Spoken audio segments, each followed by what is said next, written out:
감사합니다. 이렇게 사랑과 환대를 해주시고 박수를 이렇게 해주시니 정말 몸둘 바를 모르겠습니다.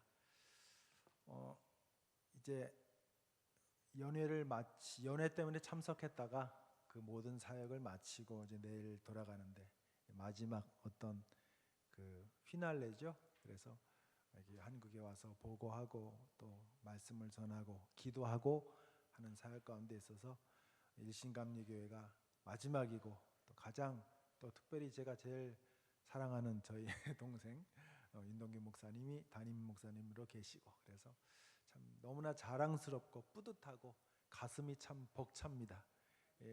이제 저는 키가 좀 작아서 이 마이크를 내려서 했는데 정말 존경하는 정말로 존경하는 우리 동생 목사님이 계시고 또 특별히 일본 선교는 모두가 등한히 하는 그런 거죠. 사실은 제가 오늘 이제 일신교회 오기 전에 한 2시간 가까이 명동 남대문 일대를 걸어봤는데 정말 외국 분들이 많이 계시고 또 낯익은 목소리들 일본 목소리 일본 사람들 얘기하는 게 들려오고 그래서 야 정말 이런 곳이 없구나. 일본 선교를 하기 위해서 일본하고 이렇게 가까이 있는 한국 교회가 또 있을까 하는 그런 생각이 들었어요. 그래서 여러분 정말 바라는 것은 앞으로도 일본 모두가 외면하고 또 모두가 미워하는 그런 일본이지만 그러나 하나님이 그곳의 영혼도 사랑하고 계신다는 것을 기억해 주시고 앞으로도 많은 기도를 부탁드리겠습니다. 가실 때마다 일본 사람들 목소리가 들려오면 또 저희도 기억해 주시고 함께 이렇게 특별히 이 일본과 한국의 관계가 중요한 이 시기에 이렇게 기도를 하며 뜻을 모으며 가는 것은 너무너무 중요한 것 같습니다. 그래서 앞으로도 저희도 늘 기억하고 일신감리교회를 축복하고 또 여러분도 함께 기도를 모아서 하나님이 원하시는 그러한 귀한 선교의 큰 발자취를 남길 수 있도록 그렇게 기도하겠습니다. 잘 부탁드리겠습니다. 오늘 어떤 말씀을 제가 전할까 많은 생각을 해봤는데 지지난주 제가 부활절 때 교인들에게 우리 성도들에게 전한 말씀을 여러분께 전하면서 똑같은 메시지지만은 여러분께 전하면서 함께 이렇게 은혜를 나누고자 합니다. 또 제가 이런 설교를 하고 있다는 것을 여러분 또 가슴에 새겨주시고 또 말씀으로 함께 이렇게 은혜 받는 그런 시간이 되었으면 좋겠습니다. 우리가 복음을 전해야 하는 이유는 죄 때문입니다. 왜 그러냐면 죄는 사람을 파멸 가운데로 이끄는 무서운 것이기 때문입니다. 우리 예수님께서 우리를 이 죄 가운데서 구원해 주셨다고 하는 것입니다. 그런데 우리가 알아야 될 것은 중요한 것은 이 죄가 권세를 가지고 있다는 것이죠. 힘을 가지고 있다는 것입니다. 죄의 세력을 장악하는 존재가 있다라고 말할 수 있는 것입니다. 이것은 비단 마귀만을 말하는 것은 아니죠. 예를 들면 하나님께 반역하는 자들, 권세자들 특별히 여러분 우리가 어떤 권세자들에게 명령을 받아서 강압적으로 죄를 지으라고 명령받았을 때 거절하기가 너무너무 어렵습니다. 그처럼 죄에는 권세를 가진 자들이 있다는 것입니다. 온갖 것들이 사람을 잡아서 죄로 말미암아 파멸 가운데 몰고 가는데 그러나 여러분 이 권세, 죄를 장악하고 죄의 뒤에 이면에서 역사하는 가장 무서운 권세자, 죄의 정점에 바로 죽음이라는 권세자가 있다는 것입니다. 여러분, 죽음이야말로 최고의 권세자라고 해도 과언이 아닐 것입니다. 누구도 피해갈 수 없습니다. 엄청난 재력을 갖고 있어도 또 엄청난 세상적인 권력을 갖고 있어도 죽음이라는 권세자가 찾아오면 굴복해야만 합니다. 죽음이야말로 절대적인 권력자이며 게다가 그 권력자가 찾아왔을 경우에 아무런 희망이 없다고 하는 사실입니다. 그럼에도 불구하고 안타까운 것이 있습니다. 그것은 우리가 이 죽음에 관해서 아는 것이 거의 없다는 것입니다. 여러분 가운데 이것이 바로 죽음입니다, 나는 죽음에 관해서 잘 알고 있습니다 라고 말씀하실 분이 계십니까? 아무도 없습니다. 우리 모두 그것을 경험해 보지 않았기 때문에, 우리 모두 그것을 알지 못하기 때문에 두려운 존재입니다. 그런데 그것을 알고 계신 유일한 분이 계십니다. 너무너무 잘 알고 계신, 게다가 그것을 직접 맛보시고 경험하신 유일한 분이 계시다고 하는 사실입니다. 바로 우리가 모든 소망을 두고 우리가 믿고 있는 예수 그리스도이십니다. 여러분, 오늘의 본문은 부활하신 예수 그리스도께서 제자들에게 나타나신 이야기입니다.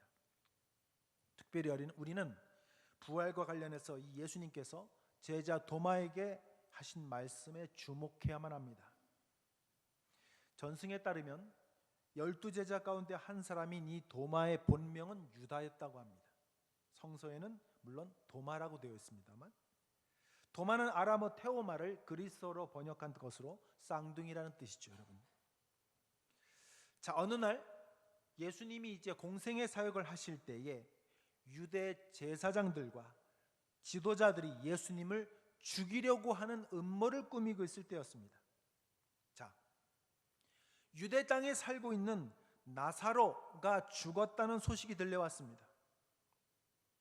하지만 지도자들이 예수님을 죽이려고 하는 음모를 꾸민다는 것을 잘 알고 있던 제자들은 예수님과 함께 유대로 가기를 두려워하였습니다. 그때에 제자들을 권유한 자가 있었습니다. 바로 도마죠. 도마는 이렇게 말하였습니다. 우리도 함께 주님과 함께 죽자.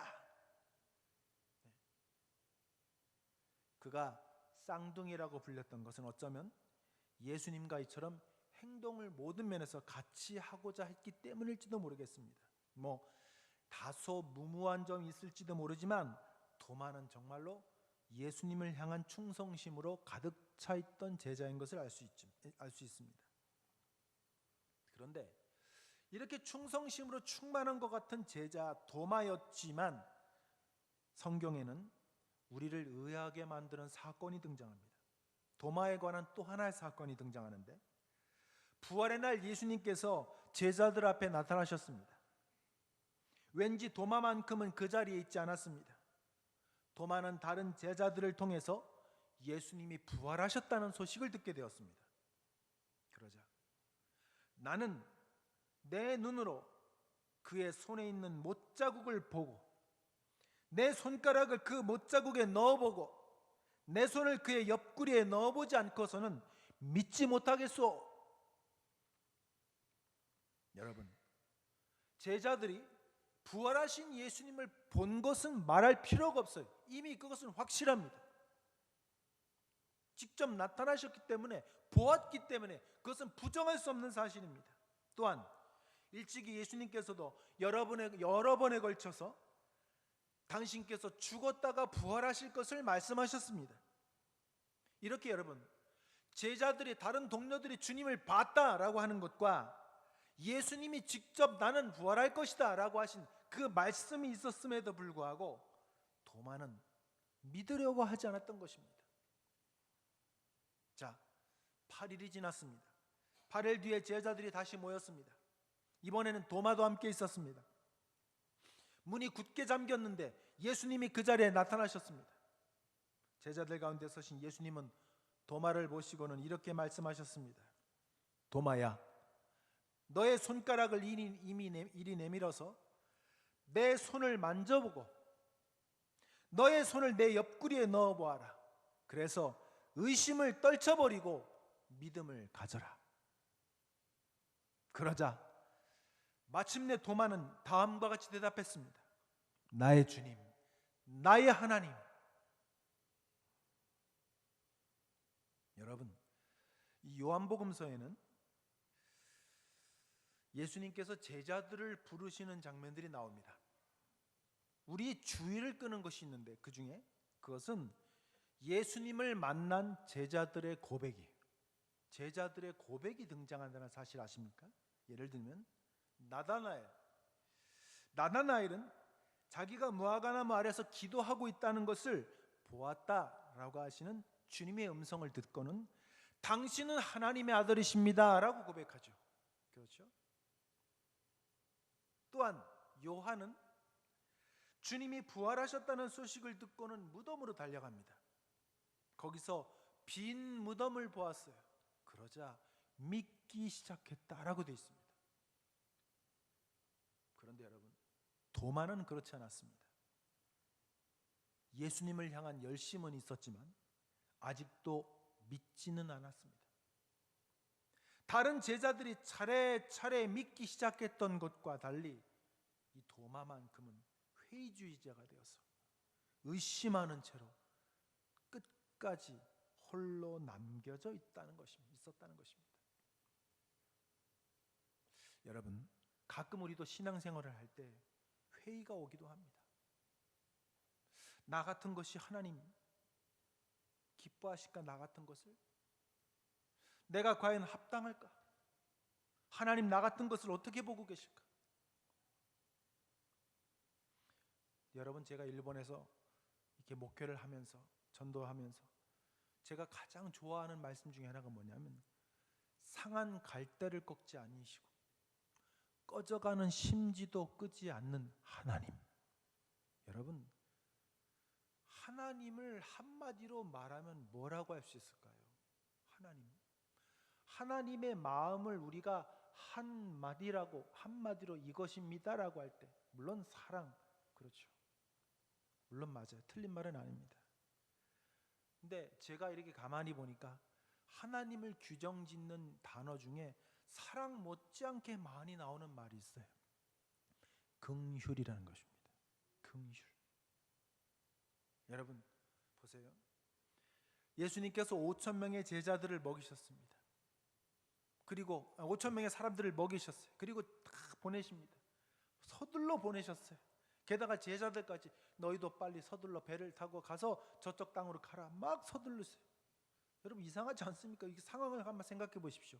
수천 명의 사람들이 막 어수선하게 막 돌아가고 있고 제자들도 뭐 좀 뒷정리도 안 하고 막 예수님이 뭐 그냥 막 보내고 있고 막 그런 상황에서 도대체 예수님이 왜 이렇게 서두르실까? 게다가 갔는데 뭐 풍랑이 일어나고 뭐 예수님 피곤해 주무셨는지 모르지만 난리도 아니었죠. 그래서 도착한 곳이 무엇입니까? 거기서 누구를 만납니까? 왕을 만납니까? 능력 많은 권세자를 만났습니까? 믿음 좋은 사람을 만났습니까? 거기서 만난 사람은 귀신 들려서 온 무덤을 떠돌아다니는 한 사람이었어요. 누가 그에게 관심을 갖습니까? 무덤에서 소리를 지르고 자해를 하고 벌거벗고 다니고 그런 사람을 누가 주목합니까? 그러나 주님은 그 고통받는 한 영혼에 주목하셨어요. 그 한 사람 때문에 가셨어요. 남들 아무도 주목하지 않는 사람이지만, 아무짝에도 쓸모없는 사람이지만, 그러나 주님은 그 한 사람 때문에 바다를 건너셨어요. 풍랑이 치는 바다, 위험한 바다를 건너 가셨다는 것입니다. 그게 주님의 마음이에요. 의심하고 회의주의자가 된 이 도마에게 꾸중하셨나요? 그렇잖아요. 주님은 손을 내미셨어요. 긍휼 많으신 우리 예수님은 도마에게도 손을 내미셨다는 것입니다. 그런데 여러분, 자, 여기서 우리가 주목할 것이 있습니다. 자, 그때 주님이 내미신 손에는 못자국이 선명하게 남아 있었다는 것입니다. 여러분, 아까도 말씀드렸지만 일찍이 도마가 우리도 가서 주님과 함께 죽자라고 한 것을 여러분 기억하십니까? 자, 여러분 여기서 이상한 걸 발견하지 못하셨습니까? 도마의 말 속에서 죽어본 적도 없는 사람이, 다시 말하면 죽음에 대해서 아는 것이 전혀 없는 도마가 마치 자기가 잘하는 것처럼 죽음까지 그까지 거야 쯤이야 하면서 말하고 있는 것, 여러분 이상하지 않습니까? 여러분? 마치 자기가 잘하는 것처럼, 죽음에 관해서 잘하는 것처럼 우리 죽으러 가자 이렇게 말을 하지 않습니까? 그런데 부활의 날 이렇게 말하지 않습니까? 나는 내 눈으로 그의 손에 있는 못자국을 보지 않고서는 믿지 못하겠어. 여러분, 사실 도마가 이렇게 말할 사람이라고 한다면 죽음에 관해서도 마찬가지일 것입니다. 주님께서 유대 땅으로 가려고 하실 때에 나는 죽어본 적이 없어. 그러니까 나는 아무것도 알 수 없어. 말할 수 없어. 나는 가지 않을 테야. 차라리 여러분 이렇게 말하는 것이 옳지 않았을까요? 이런 도마가 여러분. 그런데 여러분, 막상 자기가 죽으러 가자라고 죽음에 관해서 잘 아는 것처럼 말했은 도마인데 진짜로 죽음의 때가 찾아오자 어떤 태도를 보였습니까? 예수님께서 로마 백성들에게 잡히시던 그날 말입니다. 여러분, 도망을 가고 말았어요. 정말로 자기가 잘하는 것처럼 말했던 죽음, 우리도 주와 함께 죽으러 가자라고 했던 그 도마였는데 정말로 자기가 말했던 죽음이 찾아오자 도망을 가버리고 말았어요. 주님과 함께 죽겠다고 말한 것은 어디로 갔습니까? 그의 충성심은 어디로 갔단 말입니까? 일전에도 한번 제가 말씀을 드린 적이 있는 것 같은데, 저는 이제 신학교에 들어가면서 한 18년 동안 말씀을 이제 일본 선교를 준비해 왔어요. 그래서 일본 선교를 하자라고 마음 먹고 난 다음에 이제 18년의 세월이 흐른 다음에 일본에 제가 가게 됐습니다만, 뭐 나름대로 일본어, 여러분 저도 이제 부목사 생활을 한 5년 3개월 했습니다. 하면서 뭐 새벽기도 끝나면 가서 학원도 다니고 계속 뭐 공부도 하고 일본을 연구하고 뭐 계속 그랬어요. 그러니까 나름대로 일본을 잘 안다고 나름대로 생각했어요. 그런데 정말로 일본을 가고 나니까 아닌 거 있죠. 내가 여기서 느끼고 생각하고 어떤 그런 일본이 아니에요. 정말로 진짜 일본을 가서 경험하고 일본 사람들을 만나고 일본 문화를 접하고 하다 보니까 너무 다른 거 있죠. 나는 하나도 모르겠다 싶어요. 너무 두렵고요. 나중에 누가 찾아오는 것 자체가 두렵고 말을 거는 것 자체가 두렵고 그렇더라고요. 여러분, 도마의 기분을 좀 이해할 것 같아요. 여러분, 제가 여러분께 못자국이 선명한 주님의 손에 주목해야 한다라고 말씀드린 이유가 이것입니다. 잘 생각해 보십시오. 여러분, 예수님이 내미신 그 손은 평소 도마가 보았던 그 손이 아닙니다. 이해하십니까?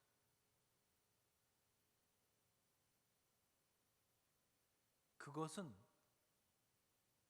그리스도가, 예수님이 죽으셨다라고 하는 것을 선명하게 보여주는 못자국입니다. 여러분, 부활하셔서 이제 10일 정도 지났을까요? 8일, 10일도 채 안 되죠. 그 예수님의 그 손에 못자국이 여러분 얼마나 아직도 그 무시무시한 상처가 남아있잖아요. 그 정말 끔찍한 상처가 남아있는데 그걸 내미셨는데 그것은 예수님이,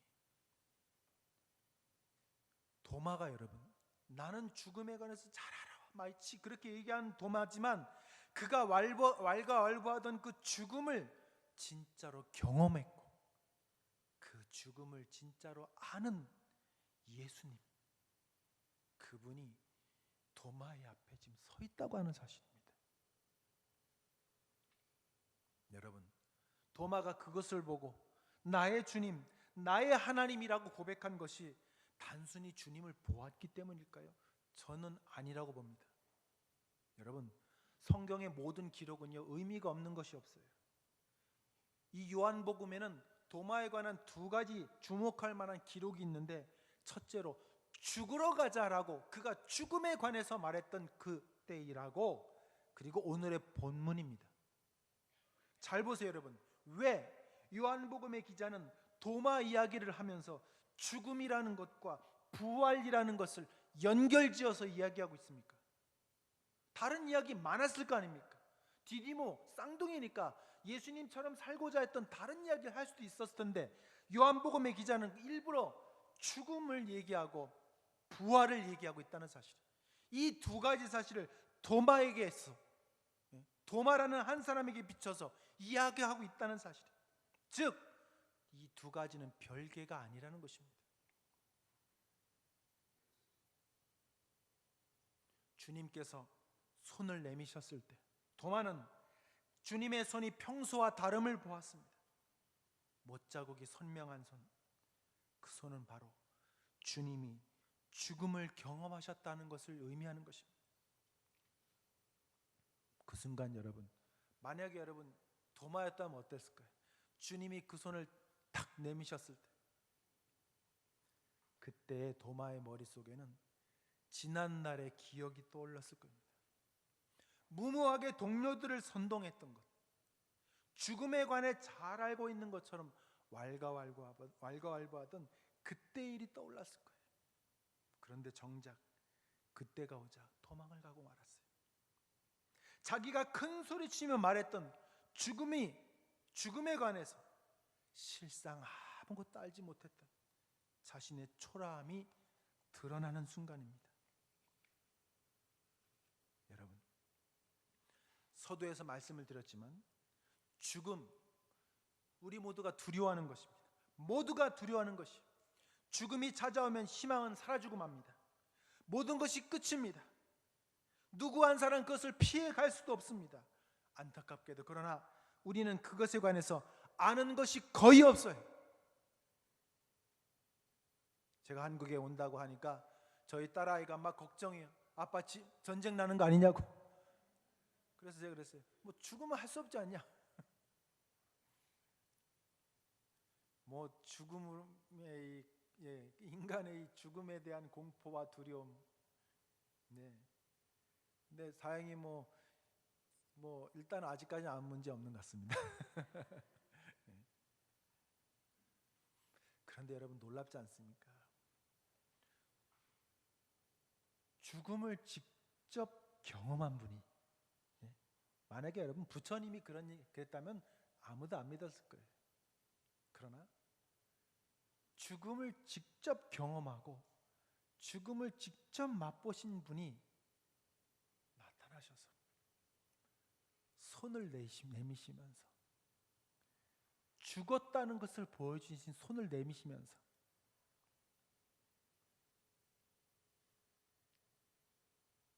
그러면서 주님은 우리가 알고 있었던, 우리가 상상했던 그것과는 전혀 다른 죽음을 보여주신 거예요. 죽음을 직접 경험하신 분. 도마야, 죽음은 두려운 것이 아니란다. 나를 보아라. 나의 이 못자국을 보아라. 나는 네가 알지 못한, 네가 경험해 보지 못한 그 죽음을 직접 맛보았단다. 나만이 죽음을 알고 있단다. 나는 지금 다시 살아나서 부활하여서 지금 너의 앞에 서 있다. 나는 지금 살아있단다. 도마야, 이것이 바로 죽음이란다. 죽음은 너를 쓰러뜨리는 것이 아니라 너를 파멸로, 멸망으로 몰고 가는 것이 아니라 너로 하여금 심판을 받게 하는 것이 아니라 너로 하여금 승리를 거두게 하는 것이란다. 그러니 도마야, 두려워하지 말아라. 너 죽음을 경험해 보지 못했지만 걱정하지 말아라. 그것을 알고 있는 나 예수가 여기 있지 않니? 나를 믿어라. 그리고 용기를 내어라. 여러분, 우리 모두 다 알지 못해요. 우리 모두 다 경험해 보지 못했어요. 그러나 우리가 알고 있는 그분, 직접 죽음을 경험하시고 맛보시고 죽음이 뭔지를 보여주신 그분이 나타나셨고, 그러면 여러분 우리 뭐 하면 됩니까? 믿으면 되는 거예요. 그래서 성경에 나와 있지 않습니까? 요한복음 20장 끝부분에 31절에 하나님의 아들 그리스도를 믿게 하고자 합니다. 그렇죠? 여러분 두려워할 이유가 없어요. 내가 알지 못한다고, 내가 이해하지 못한다고, 의심으로 가득 찼다고 걱정하지 마십시오. 원래 우리는 그런 사람이에요. 여러분, 제가 일본에 가서 설교를 하는데 어느 교회 가서 강단 교환해서 일본 교회 설교를 합니다. 한 30명 정도 모이셨어요. 일본 성도님들에게 이 죄 사함에 대한 설교를 했습니다. 여러분 우리의 죄가 어떻게 사함 받았습니까?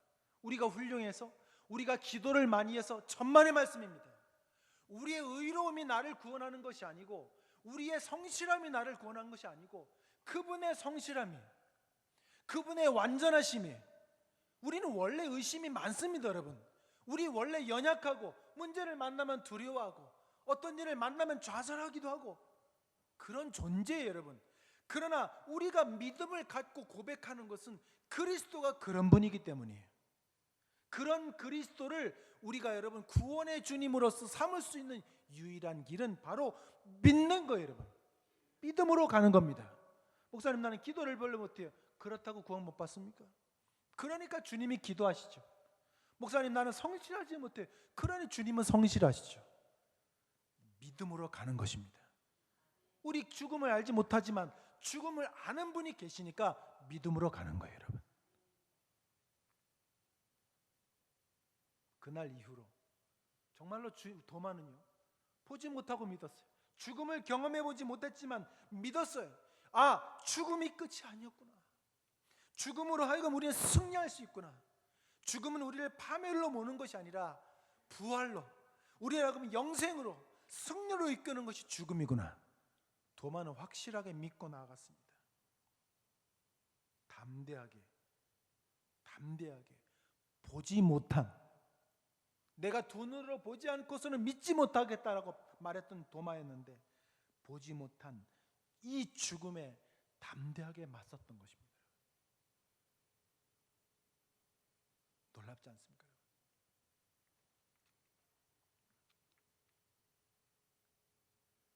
전설에 의하면 도마는 먼 인도에까지 가서 복음을 전했다고 합니다.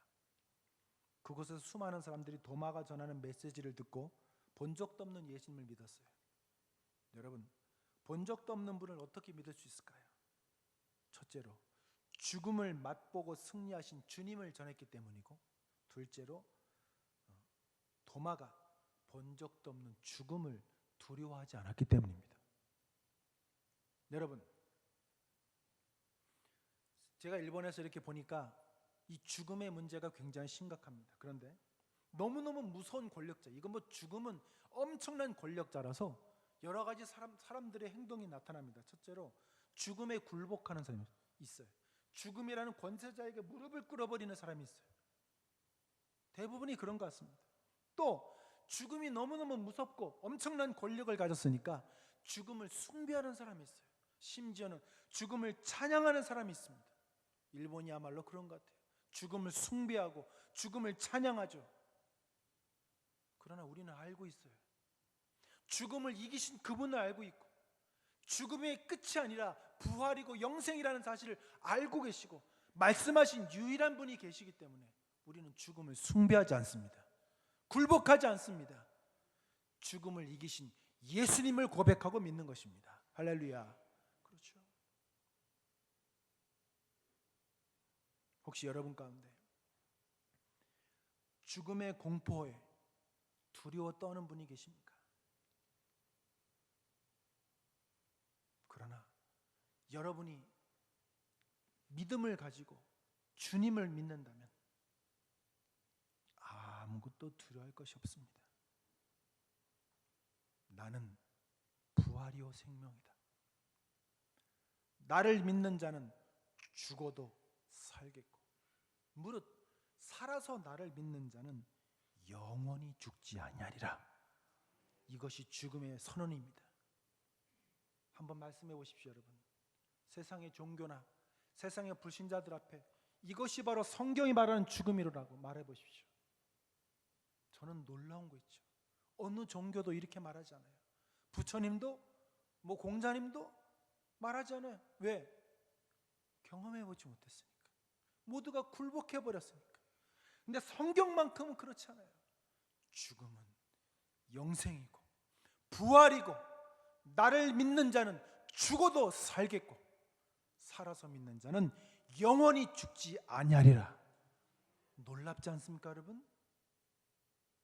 저는요, 일본을 살릴 수 있는 것은 바로 이 복음밖에 없다고 믿습니다.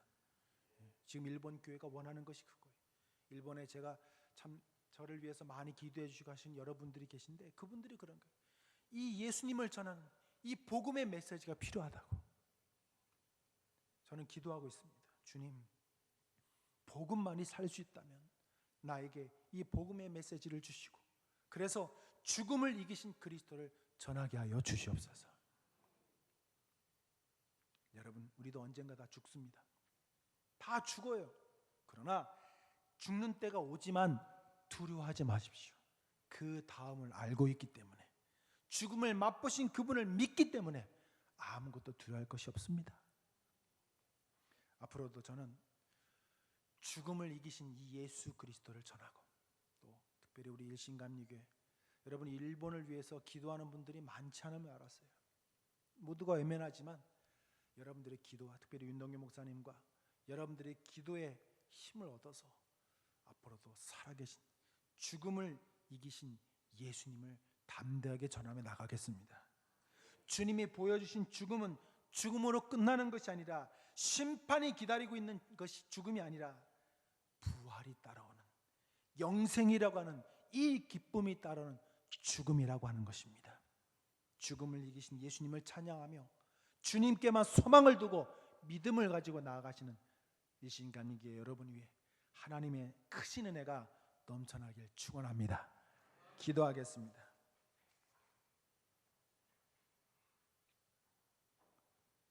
우리 모두 알지 못합니다.